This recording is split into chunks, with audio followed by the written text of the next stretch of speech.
It is Sunday, October 4th, and this is your tropical update. We've had some interesting developments on Tropical Storm Gamma, as well as Hurricane Maria. Go ahead and cross those two disturbances off. They will be encountering some strong upper level winds that will inhibit development after a couple of days.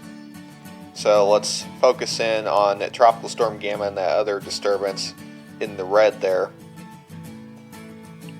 So as far as the track, the storm is now currently back over the open waters of the southern Gulf of Mexico.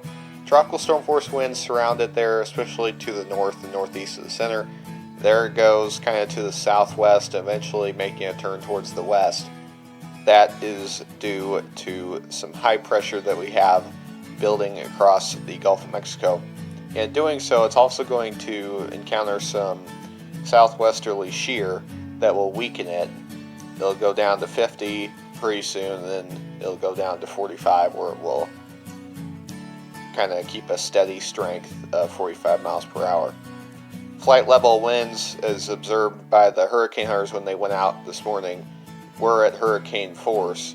However, some other data led the National Hurricane Center to set the intensity at 60 miles per hour. That's where it is right now. The storm has 60 mile per hour sustained winds, and it's moving, just drifting to the north at 2 miles per hour.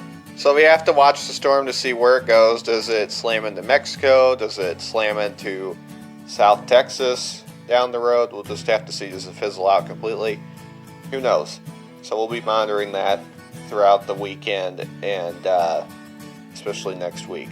As for that other disturbance in red, it has an 80% chance of development over the next 5 days, and it's going to be moving towards the Gulf Coast.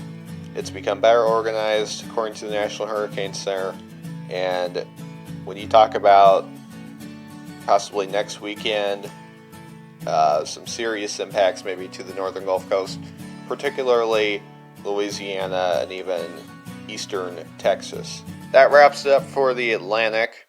As I said earlier, those other two disturbances out there in yellow, no real chance at anything.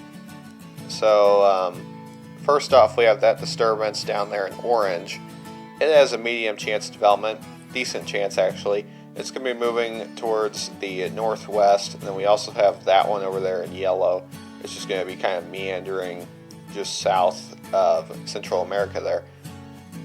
And as far as Hurricane Maria, it's down to a Category 1 hurricane. Has 90 mile per hour winds. Still looks pretty symmetrical on the wind field. So it's going to remain a hurricane probably through this evening, and then it will get downgraded to a tropical storm. By Tuesday evening, it gets downgraded to a depression, and then 5 a.m. Wednesday, it's a remnant low, and the final advisory will be issued by the National Hurricane Center. There is currently nothing going on in the Central Pacific. However, if you don't trust my input on that, you can go ahead and check it out for yourself at the National Hurricane Center's website. But if you do trust my input and you like watching these videos, be sure to hit the like button and hit subscribe and ring the bell. Make sure that it says all so you get notified every time I post a new video. Follow me on Twitter and Parler. Get you a t-shirt, coffee mug, or hoodie, or any other merchandise.